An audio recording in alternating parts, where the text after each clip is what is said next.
Hoy México, inmerso en esta crisis, está aún lejos de acceder a ese capitalismo exitoso, dinámico, democrático, donde el Estado no protege privilegios, no defiende cotos, no elige ganadores, no permite la perpetuación de un pequeño grupo de oligarcas con el poder de vetar las reformas que los perjudican.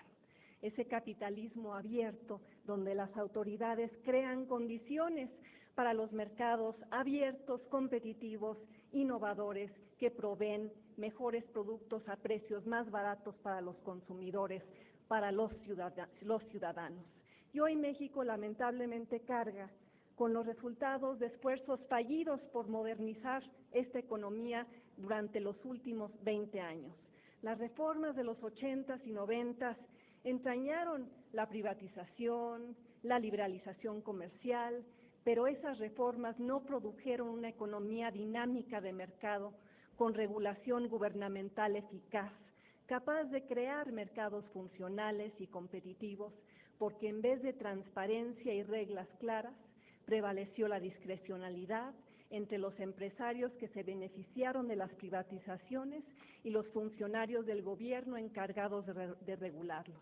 Las declaraciones de Agustín Carstens el martes pasado en torno a la necesidad de combatir los monopolios en telefonía son bienvenidas, lamentablemente se dan 18 años tarde. Y ahí están los resultados: una economía que no crece lo suficiente, una élite empresarial que no compite lo suficiente, un modelo económico que concentra la riqueza y distribuye mal la que hay. México está atrapado por una red intrincada de privilegios y vetos empresariales y posiciones dominantes que inhiben un terreno más nivelado de juego. Una red que opera a base de favores y concesiones y protección regulatoria que el gobierno ofrece y los miembros de la cúpula empresarial de este país exigen para invertir. ¿Quién? Alguien como el dueño de una distribuidora de maíz, o el concesionario de una carretera privada, o el comprador de un banco rescatado por el Fobaproa, o el principal accionista de Telmex, o el operador de una Afore. Estos actores capturan rentas a través de la explotación o la manipulación del entorno económico en vez de generar ganancias legítimas a través de la innovación y la creación de riqueza. Y los consumidores, los ciudadanos de México, contribuyen a la fortuna de los rentistas cada vez que pagan la cuenta telefónica, la conexión a Internet, la cuota en la carretera, la tortilla a un precio fijo, la comisión de las Afores, la comisión por una tarjeta de crédito, ejemplo tras ejemplo de rentas extraídas a través de la manipulación de los mercados.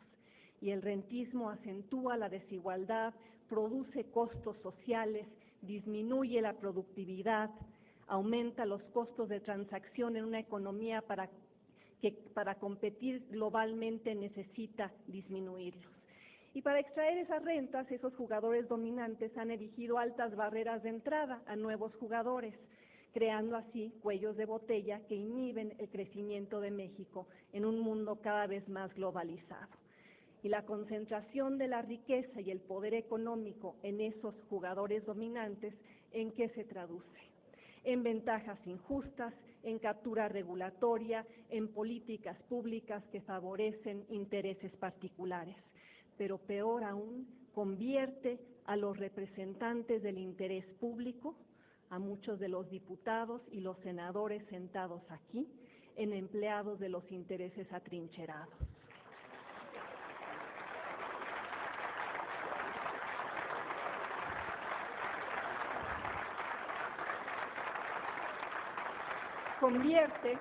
Convierte al gobierno en empleado de las personas más poderosas del país y lleva a las siguientes preguntas.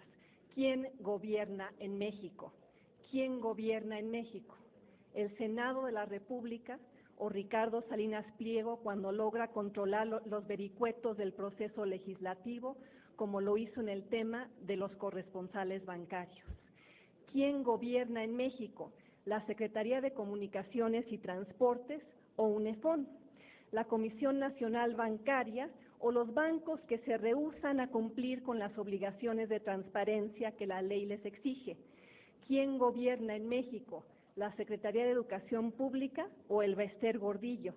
¿La Comisión Federal de Competencia o Carlos Slim? ¿Pemex o Carlos Romero de Champs? ¿Ustedes o una serie de intereses que no logran contener? Porque ante los vacíos de autoridad y la captura regulatoria y las decisiones de política pública que benefician a una minoría, la respuesta parece obvia.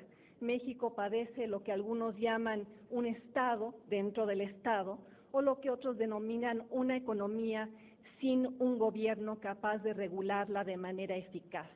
Eso, y no la caída en la producción petrolera, es lo que condena a México al subdesempeño crónico.